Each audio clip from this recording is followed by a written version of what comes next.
And so you can really think of the brachial plexus as simply a series of complex pathways by which the segmental nerve root fibers, by segmental we're referring to spinal cord segments of C5, C6, C7, etc.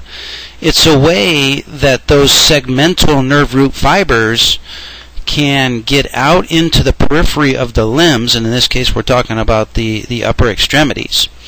And it's a way for those nerve fibers to get out into the limbs as they follow the migrating somite derivatives. The dermatome cells and the myotome cells and the sclerotome cells start migrating to form the limbs. And as they migrate, they carry with them nerve root fibers from the local segmental level. This is the law of original innervation. And so because the upper extremities are complex, the brachial plexus is simply a series of complex pathways by which these nerve root fibers make it to the final destination. It's really fascinating to me that if you just consider one of the spinal nerve root levels, like for example, say C5, we know that C5 contributes, for example, to the axillary nerve, and we know that C5 contributes also to the median nerve. So, for example, the axillary nerve innervates the deltoid. So the deltoid is an example of myotome cells that have migrated only a short distance from the somite, which originally surrounded the neural tube. So we can use the spinal cord as our reference. So the deltoid migrates a short distance, but muscles that are innervated by the median nerve down into the wrist and the hand and the fingers have migrated great distances from the neural tube. And so it's the brachial plexus, and as we're also going to see, the lumbar and sacral plexuses, that simply serve as pathways for these nerve fibers to follow the migrating somite derivatives.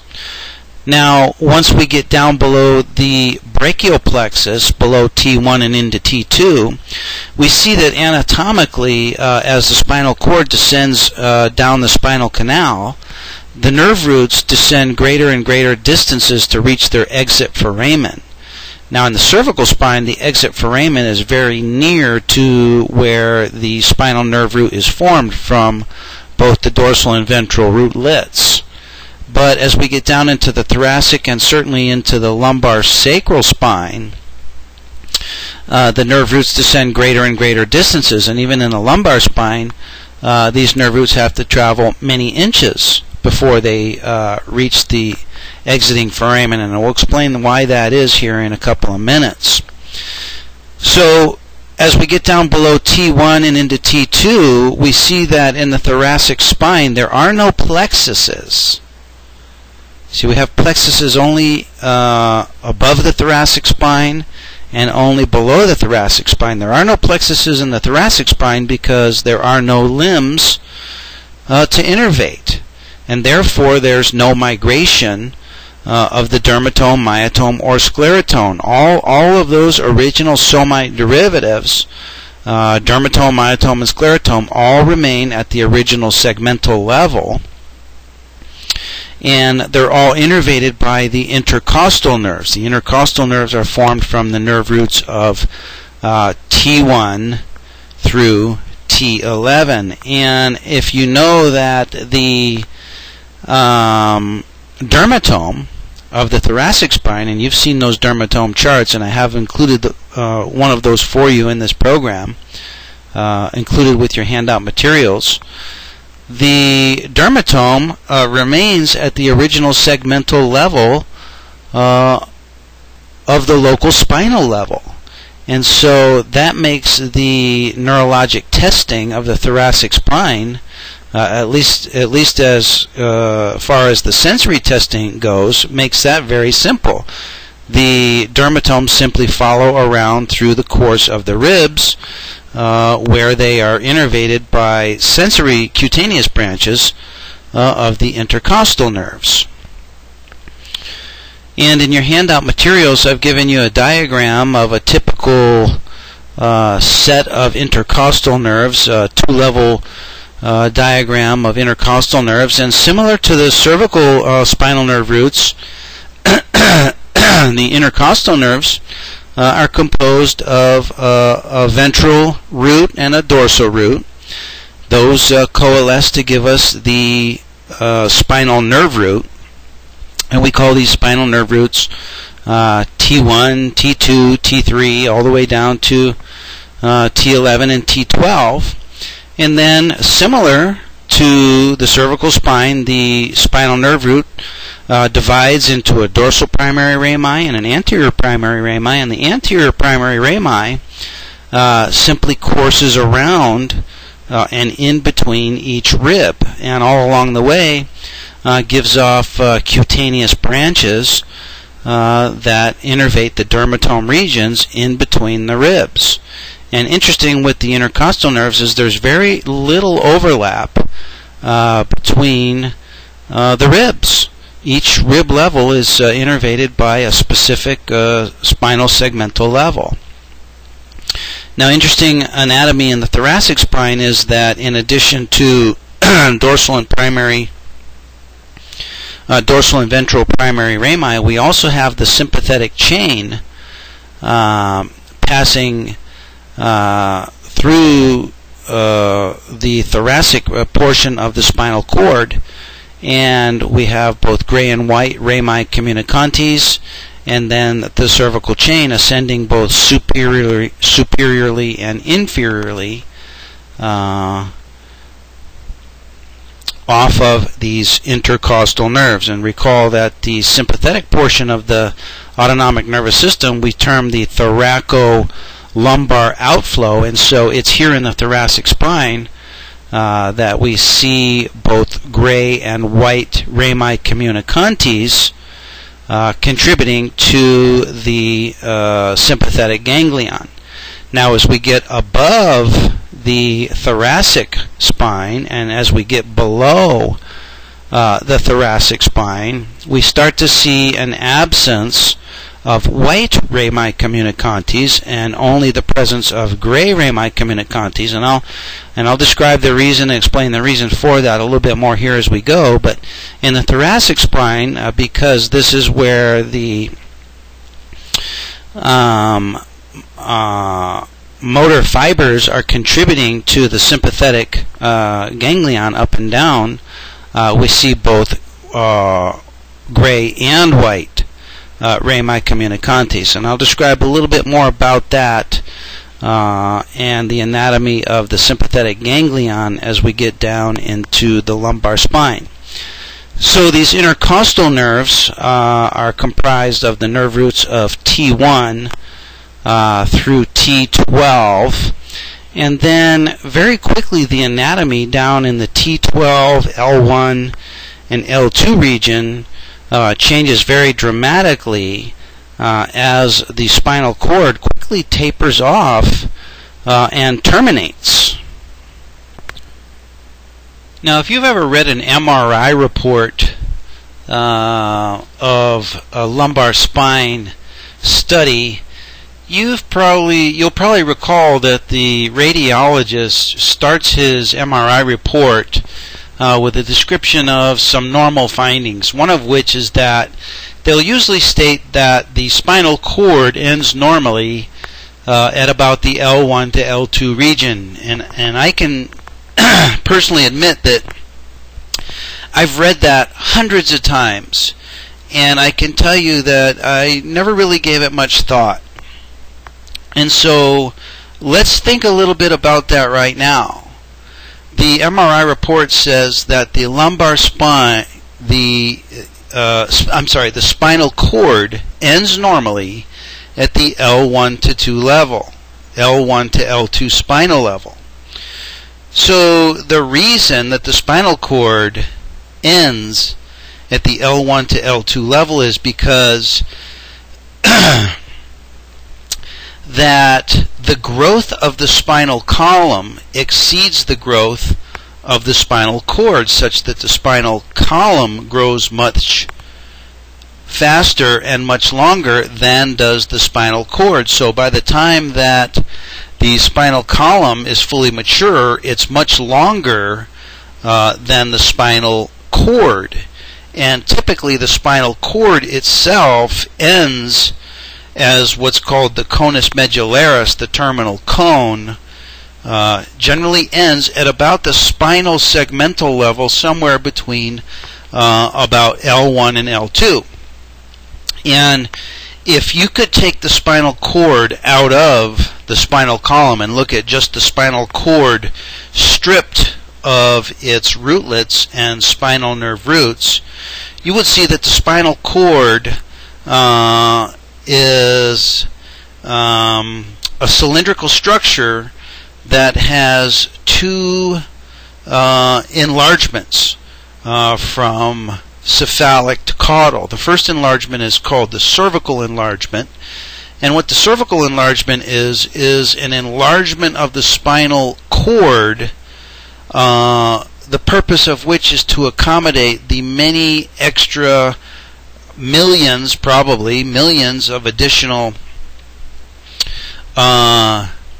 neurons that then innervate the upper limbs. Well, similarly, in the lumbar part of the spinal cord, there is a similar enlargement called the lumbar enlargement. And the lumbar enlargement commences at about the level of T11, reaches its maximum circumference of about 33 millimeters. That's about 1.3 inches. And even though that's not very large, that is the enlarged portion of the spinal cord in the lumbar regions, about 1.3 inches in circumference. And it has its maximum circumference right at about L1, below which it tapers rapidly into the terminal cone, or the conus medullaris. And this lumbar enlargement contains all the spinal nerve segments from L1 through S3. So this is actually quite fascinating. There is a tremendous compaction of neurons in this lumbar enlargement.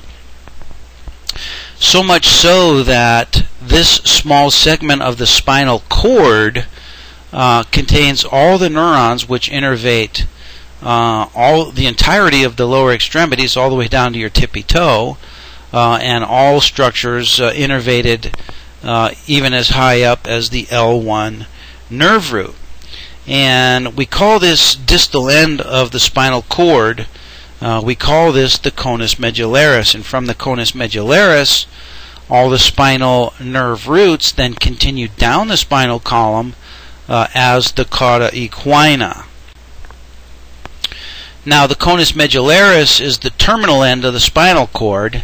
As we said, it occurs at around L1, sometimes as low as L2, and then the spinal nerves continue dangling down through the spinal column as the cauda equina, and each one of these nerves has to traverse several inches in the spinal canal before it finally reaches its exit foramen. So even though the L5 nerve root, for example, exits the spinal column at the below the L5 vertebra, it has its origin up in the spinal cord at around the L1 to L2 region, up in the conus medullaris. So unlike the cervical spine nerve roots, the lumbar spine nerve roots can be damaged anywhere along their intradural course, from the spinal cord all the way down to the neuroforamen, where they exit the spinal column. And most commonly, these nerve roots are damaged at the exit foramen by a disc lesion, but of course we know they can be injured at other points throughout their course down the spinal column.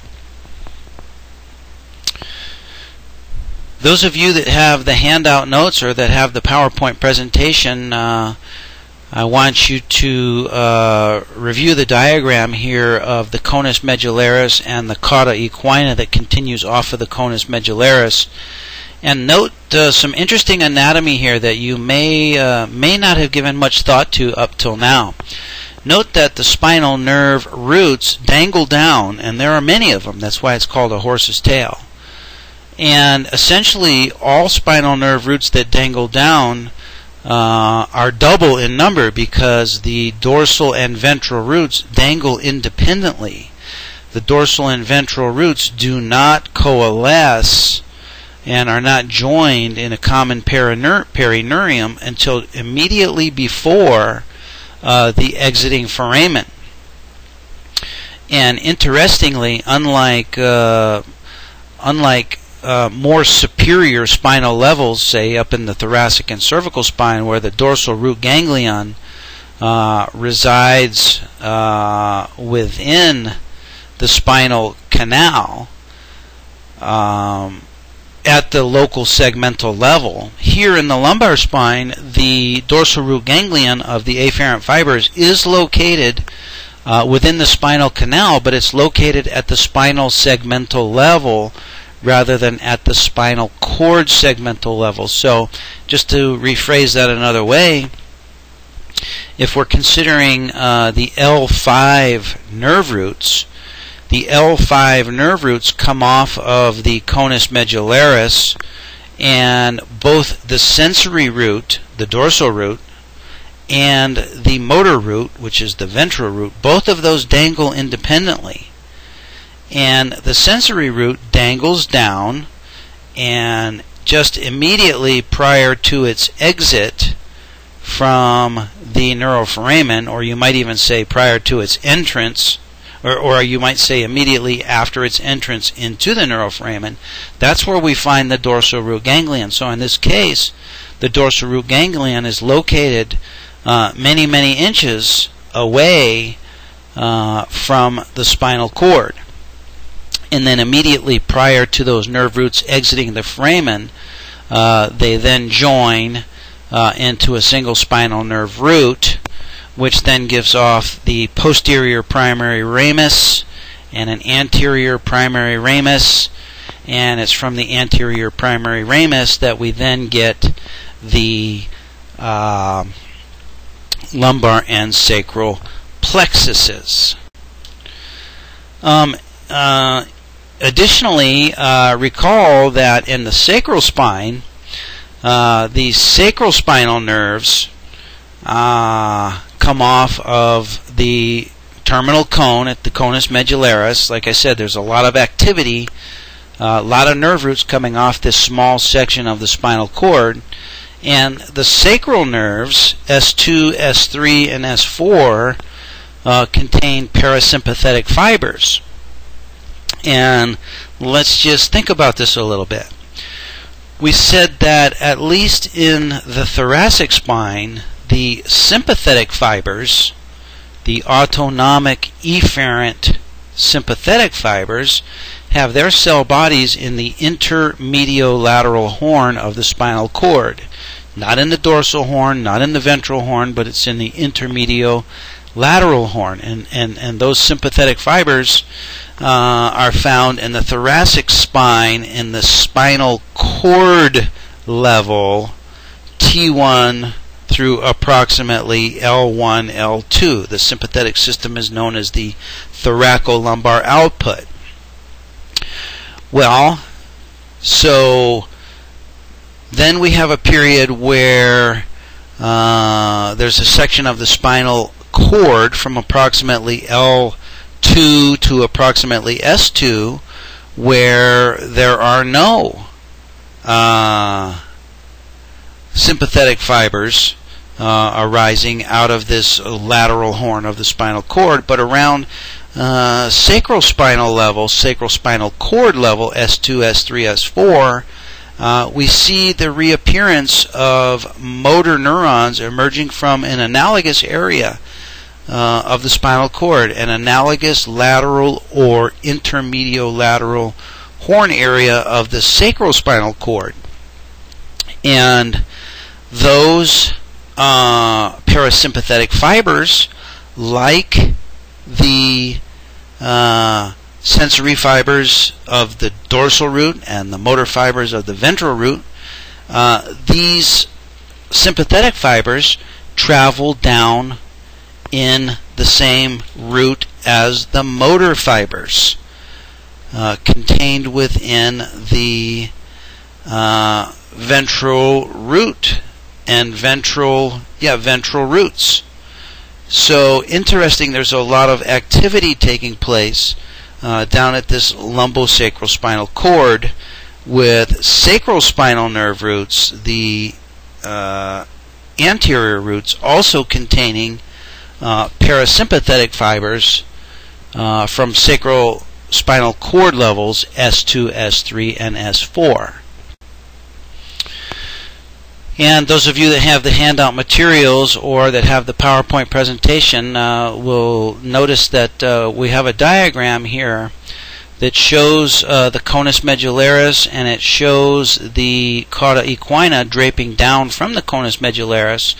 And you'll notice that the lumbar spine nerve roots start draping off of the conus medullaris at about 1 to 2 inches prior to its termination at around the L1 or 2 levels. So in all actuality, the lumbar spine nerve roots of the cauda equina start at about the spinal level of T10 to T11. So that's an interesting anatomic variation of the anatomy of the lumbar spine, lumbar spinal cord, and lumbosacral spinal nerve roots. And if that wasn't enough to consider, imagine that in addition to descending lumbar and sacral spinal nerve roots, consider that all along the spinal cord, all along the spinal column, we have the sympathetic chain ganglion. Now, we refer to the sympathetic nervous system as being of thoracolumbar output. Now, what that means is that the nerve cell bodies of the sympathetic motor neurons have their cell bodies in the intermediolateral cell column about as low as lumbar spinal cord level L1. That's lumbar spinal cord level L1, not lumbar spine column level L1, because as we said, the lumbar spinal cord, the spinal cord terminates at around the L1 level. So these sympathetic thoracolumbar outputs have their nerve cell bodies in the lumbar thoracolumbar spinal cord about as low as the level of L1, and they arise from the intermediolateral cell column. Well, as you recall, the anatomy of the sympathetic nervous system, these sympathetic efferent motor neurons leave the spinal cord in the ventral root. From the ventral root, they pass out of the ventral root, then they exit the ventral root through the white rami communicantes, and from there they have one of several fates as they pass through the sympathetic ganglia that reside alongside of the spinal column. Well, one of the fates of these sympathetic efferent neurons is that they can either ascend or descend the sympathetic chain by projecting either upward or downward in the chain. And in the lumbar spine, many of these efferent motor neurons descend down the sympathetic chain, which extends all the way down into the sacral region of the spinal column. Now, when we say that the sympathetic chain extends down into the sacral region, we are indicating that it's the sympathetic chain, but all of those neurons traveling in the sympathetic chain have as their lowest point of origin no lower than approximately the L1 level of the spinal cord.